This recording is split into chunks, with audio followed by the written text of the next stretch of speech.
BJP দলটো হৈছে চুৰৰ দল। তেওঁলোকে চুৰ নকৰাকে আচলতে ২৬ৰ নিৰ্বাচনত জয়ী হ'ব নোৱাৰে। আৰু এই চুৰ দলটোৰ যিটো চুৰি কাৰ্য, সেই চুৰি কাৰ্যটোৰ কামাণ্ডাৰটো হৈছে আপোনাৰ অশোক সিংঘাল বেপাৰী।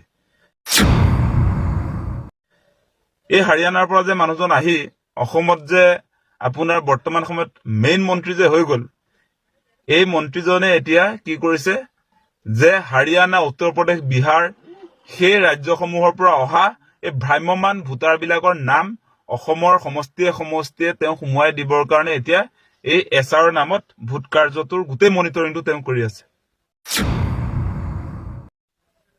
চুৰৰ চৰ্দাৰটো মানে অশোক সিংঘাল। এতিয়া অসমৰ ৰাইজে আমাৰ মন পচন্দৰ প্ৰাৰ্থী আমি জয়ী কৰাব নোৱাৰিম। এই উত্তৰ প্ৰদেশ, বিহাৰ, আজি আপোনাৰ হাৰিয়ানাৰ পৰা অহা যিবিলাক ভ্ৰাম্যমান ভোটাৰ, যিবিলাক আচলতে বিহাৰী, যিবিলাক মাৰোৱাৰী, যিবিলাক অচিনাকি মানুহ, তেওঁলোকে এতিয়া সমষ্টিয়ে সমষ্টিয়ে তেওঁলোকৰ নাম ভৰাব আৰু তাৰ পাছত তেওঁলোকে আমি যিগৰাকী প্ৰাৰ্থীক ভোট দি জিকাম সেইগৰাকীক আমি জিকাব নোৱাৰো, তেওঁলোকেহে জিকাব তেওঁলোকৰ প্ৰয়োজনৰ মানে কি ভালপোৱা প্ৰাৰ্থীজনক। গতিকে এইটো কেনেকুৱা ধৰণৰ ভয়ংকৰ দিন আহিছে অসমত আপোনালোকে বিবেচনা কৰক।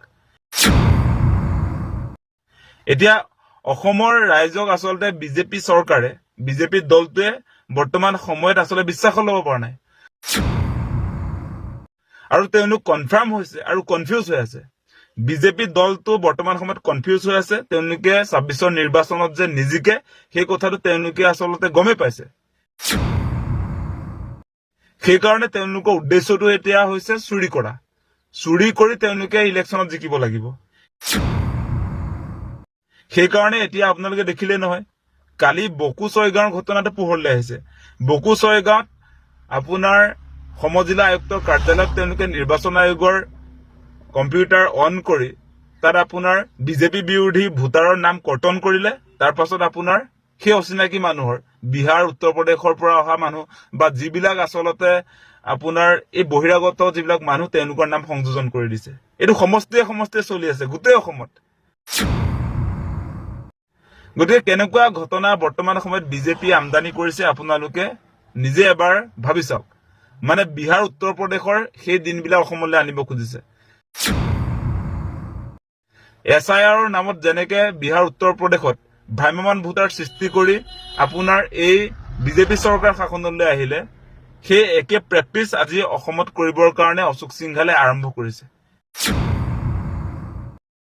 আৰু নিৰ্বাচন আয়োগটো কি হৈ আছে আচলতে? নিৰ্বাচন আয়োগটো স্বতন্ত্ৰ অনুষ্ঠান হয় নে নহয়? নিৰ্বাচন আয়োগৰ ভূমিকা আজিৰ দিনটোত কি? আপোনালোকে যদি চাই, নিৰ্বাচন আয়োগ এতিয়া আচলতে বিজেপিৰ হাতৰ পুতলাত চলি আছে, হাতৰ পুতলাৰ নিচিনা। তেওঁলোকে বিজেপিক পুনৰ ২৬ত মানে জয়ী কৰাবৰ কাৰণে ঠিকা লৈছে নেকি? সেই প্ৰশ্নবিলাক আজি আহিছে আমাৰ মনত।